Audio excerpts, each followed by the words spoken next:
सारे भक्तजनों बोलो विष्णु भगवान की जय, बोलो बृहस्पति देव की जय। भारतवर्ष में एक प्रतापी और दानी राजा राज्य करता था। वह नित्य गरीबों और ब्राह्मणों की सहायता करता था। यह बात उसकी रानी को अच्छी नहीं लगती थी।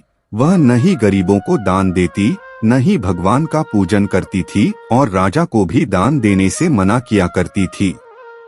एक दिन राजा शिकार खेलने वन को गए हुए थे तो रानी महल में अकेली थी। उसी समय बृहस्पति देव साधु वेश में राजा के महल में भिक्षा के लिए गए और भिक्षा मांगी। रानी ने भिक्षा देने से इनकार किया और कहा, हे साधु महाराज, मैं तो दान पुण्य से तंग आ गई हूँ।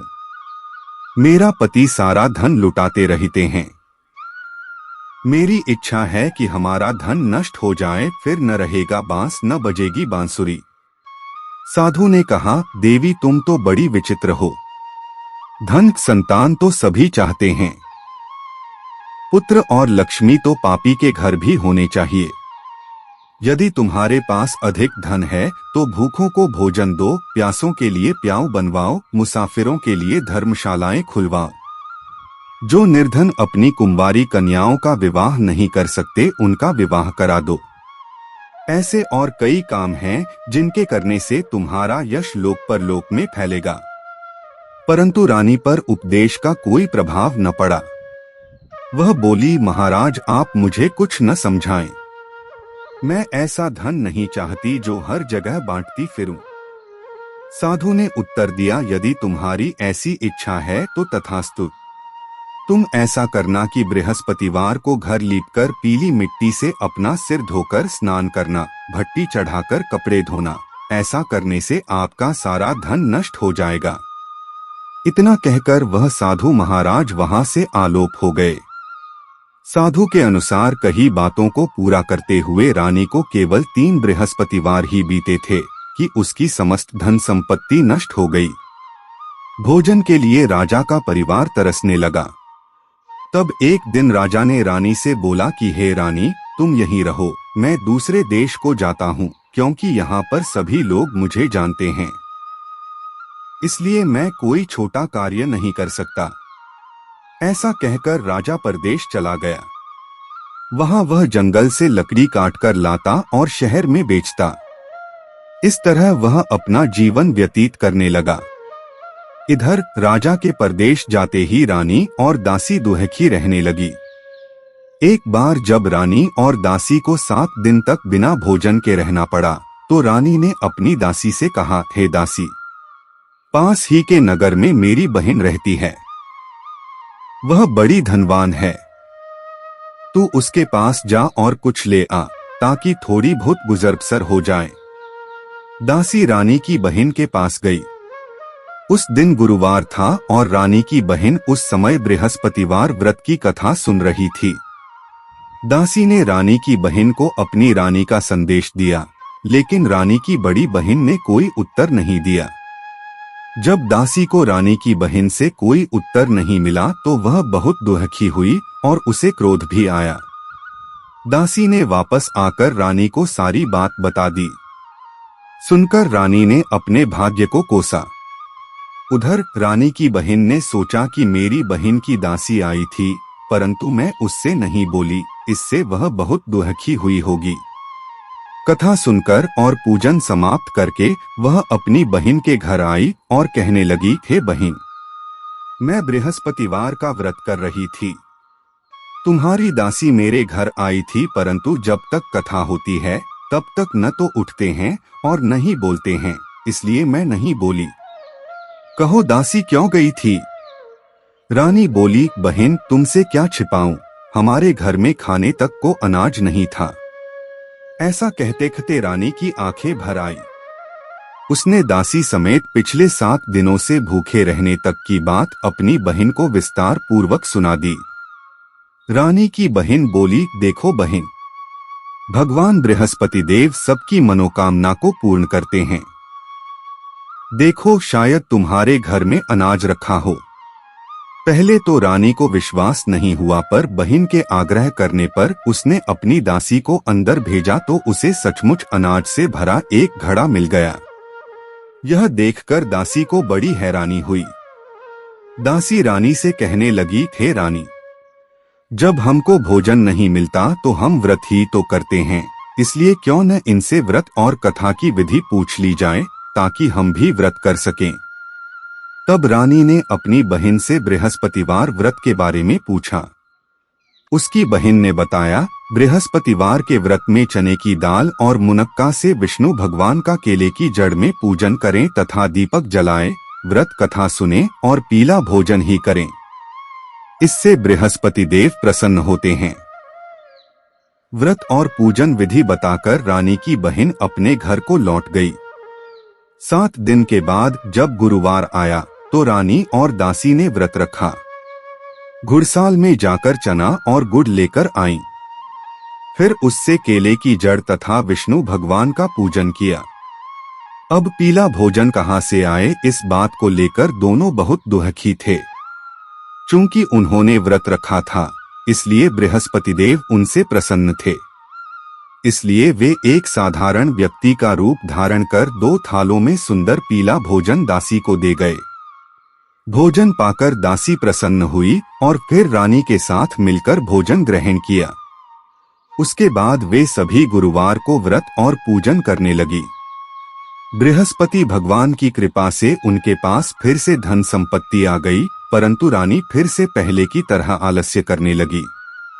तब दासी बोली, देखो रानी, तुम पहले भी इस प्रकार आलस्य करती थी।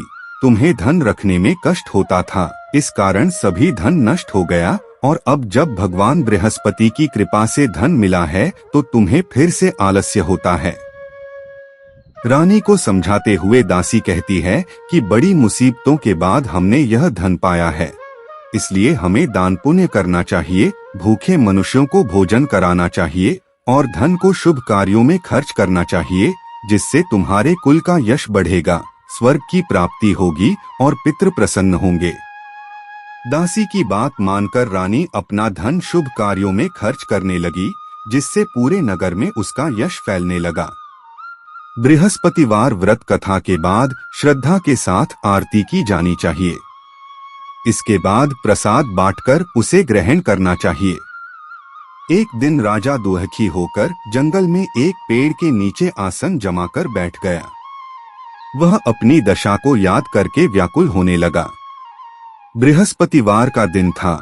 एकाएक उसने देखा कि निर्जन वन में एक साधु प्रकट हुए।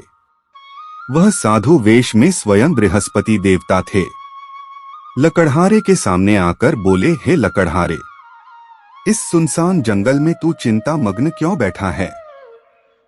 लकड़हारे ने दोनों हाथ जोड़कर प्रणाम किया और उत्तर दिया, महात्मा जी, आप सब कुछ जानते हैं, मैं क्या कहूँ। यह कहकर रोने लगा और साधु को अपनी आत्मकथा सुनाई। महात्मा जी ने कहा, तुम्हारी स्त्री ने बृहस्पति के दिन बृहस्पति भगवान का निरादर किया है, जिसके कारण रुष्ट होकर उन्होंने तुम्हारी यह दशा कर दी। अब तुम चिंता को दूर करके मेरे कहने पर चलो तो तुम्हारे सब कष्ट दूर हो जाएंगे और भगवान पहले से भी अधिक संपत्ति देंगे। तुम बृहस्पति के दिन कथा किया करो। 2 पैसे के चने मुनक्का लाकर उसका प्रसाद बनाओ और शुद्ध जल से लोटे में शक्कर मिलाकर अमृत तैयार करो। कथा के पश्चात अपने सारे परिवार और सुनने वाले प्रेमियों में अमृत व प्रसाद बांटकर आप भी ग्रहण करो। ऐसा करने से भगवान तुम्हारी सब मनोकामनाएं पूरी करेंगे। साधु के ऐसे वचन सुनकर लकड़हारा बोला, हे प्रभु, मुझे लकड़ी बेचकर इतना पैसा नहीं मिलता जिससे भोजन के उपरांत कुछ बचा सकूं। मैंने रात्रि में अपनी स्त्री को व्याकुल देखा है। मेरे पास कुछ भी नहीं जिससे मैं उसकी खबर मंगा सकूं। साधु ने कहा, हे लकड़हारे, तुम किसी बात की चिंता मत करो। बृहस्पति के दिन तुम रोजाना की तरह लकड़ियां लेकर शहर को जाओ। तुमको रोज से दुगुना धन प्राप्त होगा, जिससे तुम भली भांति भोजन कर लोगे तथा बृहस्पति देव की पूजा का सामान भी आ जाएगा। इतना कहकर साधु अंतर्ध्यान हो गए। धीरे धीरे समय व्यतीत होने पर फिर वही बृहस्पतिवार का दिन आया। लकड़हारा जंगल से लकड़ी काटकर किसी शहर में बेचने गया। उसे उस दिन और दिन से अधिक पैसा मिला। राजा ने चना गुड़ आदि लाकर गुरुवार का व्रत किया। उस दिन से उसके सभी क्लेश दूर हुए, परंतु जब दोबारा गुरुवार का दिन आया तो बृहस्पतिवार का व्रत करना भूल गया। इस कारण बृहस्पति भगवान नाराज हो गए। उस दिन उस नगर के राजा ने विशाल यज्ञ का आयोजन किया तथा शहर में यह घोषणा करा दी कि कोई भी मनुष्य अपने घर में भोजन न बनावे न आग जलावे, समस्त जनता मेरे यहाँ भोजन करने आवे। इस आज्ञा को जो न मानेगा उसे फांसी की सजा दी जाएगी। इस तरह की घोषणा संपूर्ण नगर में करवा दी गई। राजा की आज्ञानुसार शहर के सभी लोग भोजन करने गए, लेकिन लकड़हारा कुछ देर से पहुंचा, इसलिए राजा उसको अपने साथ घर लिवा ले गए और ले जाकर भोजन करा रहे थे तो रानी की दृष्टि उस खूंटी पर पड़ी जिस पर उसका हार लटका हुआ था। वह वहां पर दिखाई नहीं दिया। रानी ने निश्चय किया कि मेरा हार इस मनुष्य ने चुरा लिया है। उसी समय सिपाहियों को बुलाकर उसको कारागार में डलवा दिया। जब लकड़हारा कारागार में पड़ गया और बहुत दुखी होकर विचार करने लगा कि न जाने कौन से पूर्व जन्म के कर्म से मुझे यह दुख प्राप्त हुआ है, और उसी साधु को याद करने लगा जो कि जंगल में मिला था। उसी समय तत्काल बृहस्पति देव साधु के रूप में प्रकट हुए और उसकी दशा को देखकर कहने लगे, अरे मूर्ख, तूने बृहस्पति देव की कथा नहीं करी, इस कारण तुझे दुख प्राप्त हुआ है। अब चिंता मत कर, बृहस्पतिवार के दिन कारागार के दरवाजे पर 4 पैसे पड़े मिलेंगे। उनसे तू बृहस्पति देव की पूजा करना, तेरे सभी कष्ट दूर हो जाएंगे। बृहस्पति के दिन उसे 4 पैसे मिले। लकड़हारे ने कथा कही। उसी रात्रि को बृहस्पति देव ने उस नगर के राजा को स्वप्न में कहा, हे राजा, तुमने जिस आदमी को कारागार में बंद कर दिया है वह निर्दोष है। वह राजा है, उसे छोड़ देना। रानी का हार उसी खूंटी पर लटका है। अगर तू ऐसा नहीं करेगा तो मैं तेरे राज्य को नष्ट कर दूंगा। इस तरह रात्रि के स्वप्न को देखकर राजा प्रातःकाल उठा और खूंटी पर हार देखकर लकड़हारे को बुलाकर क्षमा मांगी तथा लकड़हारे को योग्य सुंदर वस्त्र आभूषण देकर विदा कर दिया। बृहस्पति देव की आज्ञानुसार लकड़हारा अपने नगर को चल दिया। राजा जब अपने नगर के निकट पहुंचा तो उसे बड़ा आश्चर्य हुआ। नगर में पहले से अधिक बाग, तालाब, कुएं तथा बहुत सी धर्मशाला, मंदिर आदि बन गई हैं। राजा ने पूछा, यह किसका बाग और धर्मशाला है? तब नगर के सब लोग कहने लगे, यह सब रानी और बांदी के हैं। तो राजा को आश्चर्य हुआ और गुस्सा भी आया। जब रानी ने यह खबर सुनी कि राजा आ रहे हैं तो उन्होंने बांदी से कहा कि हे दासी, देख राजा हमको कितनी बुरी हालत में छोड़ गए थे। हमारी ऐसी हालत देखकर वह लौट न जाएं, इसलिए तू दरवाजे पर खड़ी हो जा। आज्ञानुसार दासी दरवाजे पर खड़ी हो गई। राजा आए तो उन्हें अपने साथ लिवा लाई। तब राजा ने क्रोध करके अपनी रानी से पूछा कि यह धन तुम्हें कैसे प्राप्त हुआ है? तब उन्होंने कहा, हमें यह सब धन बृहस्पति देव के इस व्रत के प्रभाव से प्राप्त हुआ है। राजा ने निश्चय किया कि 7 रोज बाद तो सभी बृहस्पति देव का पूजन करते हैं, परंतु मैं प्रतिदिन दिन में 3 बार कहानी तथा रोज व्रत किया करूंगा। अब हर समय राजा के दुपट्टे में चने की दाल बंधी रहती तथा दिन में 3 बार कहानी कहता। एक रोज राजा ने विचार किया कि चलो अपनी बहन के यहाँ हो आवें। इस तरह निश्चय कर राजा घोड़े पर सवार हो अपनी बहन के यहाँ को चलने लगा। मार्ग में उसने देखा कि कुछ आदमी एक मुर्दे को लिए जा रहे हैं। उन्हें रोककर राजा कहने लगा, अरे भाइयों, मेरी बृहस्पति देव की कथा सुन लो। वे बोले, लो, हमारा तो आदमी मर गया है, इसको अपनी कथा की पड़ी है। परंतु कुछ आदमी बोले, अच्छा कहो, हम तुम्हारी कथा भी सुनेंगे। राजा ने दाल निकाली और जब कथा आधी हुई थी कि मुर्दा हिलने लग गया, और जब कथा समाप्त हो गई तो राम राम करके मनुष्य उठकर खड़ा हो गया। आगे मार्ग में उसे एक किसान खेत में हल चलाता मिला।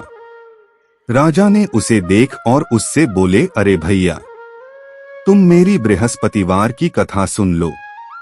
किसान बोला, जब तक मैं तेरी कथा सुनूंगा तब तक 4 हरिया जोत लूंगा। जा अपनी कथा किसी और को सुनाना। इस तरह राजा आगे चलने लगा। राजा के हटते ही बैल पछाड़ खाकर गिर गए तथा किसान के पेट में बड़ी जोर का दर्द होने लगा। उस समय उसकी माँ रोटी लेकर आई। उसने जब यह देखा तो अपने पुत्र से सब हाल पूछा और बेटे ने सभी हाल कह दिया तो बुढ़िया दौड़ी दौड़ी उस घुड़सवार के पास गई और उससे बोली कि मैं तेरी कथा सुनूंगी, तू अपनी कथा मेरे खेत पर चलकर ही कहना। राजा ने बुढ़िया के खेत पर जाकर कथा कही, जिसके सुनते ही वह बैल उठ खड़ हुए तथा किसान के पेट का दर्द भी बंद हो गया। राजा अपनी बहन के घर पहुंचा। बहन ने भाई की खूब मेहमानी की। दूसरे रोज प्रातःकाल राजा जगा तो वह देखने लगा कि सब लोग भोजन कर रहे हैं। राजा ने अपनी बहन से कहा, ऐसा कोई मनुष्य है जिसने भोजन नहीं किया हो, मेरी बृहस्पतिवार की कथा सुन ले। बहन बोली, हे भैया, यह देश ऐसा ही है कि पहले यहाँ लोग भोजन करते हैं, बाद में अन्य काम करते हैं। अगर कोई पड़ोस में हो तो देखाऊं। वह ऐसा कहकर देखने चली गई, परंतु उसे कोई ऐसा व्यक्ति नहीं मिला जिसने भोजन न किया हो। अतः वह एक कुम्हार के घर गई जिसका लड़का बीमार था। उसे मालूम हुआ कि उनके यहाँ 3 रोज से किसी ने भोजन नहीं किया है। रानी ने अपने भाई की कथा सुनने के लिए कुम्हार से कहा, वह तैयार हो गया। राजा ने जाकर बृहस्पतिवार की कथा कही, जिसको सुनकर उसका लड़का ठीक हो गया। अब तो राजा की प्रशंसा होने लगी। एक रोज राजा ने अपनी बहन से कहा कि हे बहन, हम अपने घर को जाएंगे, तुम भी तैयार हो जाओ। राजा की बहन ने अपनी सास से कहा। सास ने कहा, हाँ चली जा, परंतु अपने लड़कों को मत ले जाना क्योंकि तेरे भाई के कोई औलाद नहीं है। बहन ने अपने भैया से कहा, हे भैया, मैं तो चलूंगी पर कोई बालक नहीं जाएगा। राजा बोला, जब कोई बालक नहीं चलेगा तब तुम ही क्या करोगी। बड़े दुखी मन से राजा अपने नगर को लौट आया। राजा ने अपनी रानी से कहा, हम निर्वंशी हैं, हमारा मुंह देखने का धर्म नहीं है और कुछ भोजन आदि नहीं किया। रानी बोली, हे प्रभु, बृहस्पति देव ने हमें सब कुछ दिया है, वह हमें औलाद अवश्य देंगे।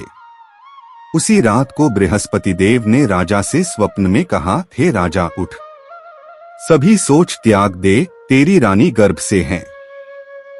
राजा की यह बात सुनकर बड़ी खुशी हुई। 9वें महीने में उसके गर्भ से एक सुंदर पुत्र पैदा हुआ। तब राजा बोला, हे रानी, स्त्री बिना भोजन के रह सकती है पर बिना कहे नहीं रह सकती। जब मेरी बहन आवे तुम उससे कुछ कहना मत। रानी ने सुनकर हाँ कर दिया। जब राजा की बहन ने यह शुभ समाचार सुना तो वह बहुत खुश हुई तथा बधाई लेकर अपने भाई के यहाँ आई। तभी रानी ने कहा, घोड़ा चढ़कर तो नहीं आई, गधा चढ़ी आई। राजा की बहन बोली, भाभी मैं इस प्रकार न कहती तो तुम्हें औलाद कैसे मिलती। बृहस्पति देव ऐसे ही हैं, जैसी जिसके मन में कामनाएं हैं सभी को पूर्ण करते हैं। जो सद्भावना पूर्वक बृहस्पतिवार का व्रत करता है एवं कथा पढ़ता है अथवा सुनता है, दूसरों को सुनाता है, बृहस्पति देव उसकी सभी मनोकामना पूर्ण करते हैं। भगवान बृहस्पति देव उसकी सदैव रक्षा करते हैं। संसार में जो मनुष्य सद्भावना से भगवान जी का पूजन व्रत सच्चे हृदय से करते हैं तो उनकी सभी मनोकामनाएं पूर्ण करते हैं। जैसी सच्ची भावना से रानी और राजा ने उनकी कथा का गुणगान किया तो उनकी सभी इच्छाएं बृहस्पति देव जी ने पूर्ण की थीं। इसलिए पूर्ण कथा सुनने के बाद प्रसाद लेकर जाना चाहिए। हृदय से उसका मनन करते हुए जयकारा बोलना चाहिए। बोलो बृहस्पति देव की जय, भगवान विष्णु की जय।